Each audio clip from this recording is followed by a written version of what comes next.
السلام علیکم ورحمۃ اللہ۔ مجھے امید ہے کہ آپ سبھی ٹھیک ہوں گے، اچھے سے ہوں گے۔ تو آج ہم نماز کی اہمیت جانیں گے، نوافل پڑھنے کی اہمیت جانیں گے۔ نماز ساری عبادتوں میں سب سے زیادہ اہم چیز ہے۔ قیامت میں ایمان کے بعد سب سے پہلے نماز ہی کا سوال ہوتا ہے۔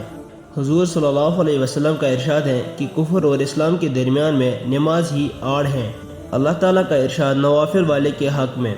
حق تعالیٰ شانو ارشاد فرماتے ہیں، جو شخص میرے کسی والی سے دشمنی کرتا ہے، میری طرف سے اس کو لڑائی کا اعلان ہے، اور کوئی شخص میرا قرب اس چیز کے بے نسبت زیادہ حاصل نہیں کر سکتا جو میں نے اس پر فرض کی ہے، یعنی سب سے زیادہ قرب اور نزدیکی مجھ سے فرائض کے ادا کرنے سے حاصل ہوتی ہے، اور نوافل کی وجہ سے بندہ مجھ سے قریب ہوتا رہتا ہے، یہاں تک کہ میں اس کو اپنا محبوب بنا لیتا ہوں، تو پھر میں اس کا کان بن جاتا ہوں جس سے سنے، اور اس کی آنکھ بن جاتا ہوں جس سے وہ دیکھے، اور اس کا ہاتھ بن جاتا ہوں جس سے وہ کسی چیز کو پکڑے، اور اس کا پاؤں بن جاتا ہوں جس سے وہ چلے۔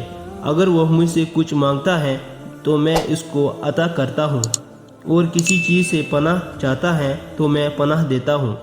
آنکھ کان بن جانے کا مطلب یہ ہے کہ اس کا دیکھنا، سننا، چلنا پھرنا سب میری خوشی کے تابع بن جاتا ہے، اور کوئی بات بھی میرے خلاف مرضی نہیں ہوتی۔ کس قدر خوش نصیب ہیں وہ لوگ جن کو فرائض کے بعد نوافل پر کثرت کی توفیق ہو اور یہ دولت نصیب ہو جائے۔ اللہ تعالیٰ اپنے فضل سے مجھے اور میرے دوستوں کو بھی نصیب فرمائے، آمین۔ حضور صلی اللہ علیہ وسلم کا تمام رات نماز پڑھنا۔ ایک شخص نے حضرت عائشہ رضی اللہ تعالیٰ عنہ سے دریافت کیا کہ حضور صلی اللہ علیہ وسلم کی کوئی عجیب بات جو آپ نے دیکھی ہو سنا دے۔ حضرت عائشہ رضی اللہ تعالیٰ عنہ نے فرمایا کہ حضور صلی اللہ علیہ وسلم کی کون سی بات عجیب نہ تھی، ہر بات عجیب ہی تھی۔ ایک دن رات کو تشریف لائے اور میرے پاس لیٹ گئے، پھر فرمانے لگے، لے چھوڑ، میں اپنے رب کی عبادت کروں۔ یہ فرما کر نماز کے لیے کھڑے ہو گئے اور رونا شروع کیا، یہاں تک کہ آنسو سینے مبارک تک بہنے لگے۔ پھر رکوع فرمایا، اس میں بھی اسی طرح روتے رہے، اور پھر سجدہ کیا، اس میں بھی اسی طرح روتے رہے، پھر سجدے سے اٹھے، اس میں بھی اسی طرح روتے رہے، یہاں تک کہ حضرت بلال رضی اللہ تعالیٰ عنہ نے آ کر صبح کی نماز کے لیے آواز دی۔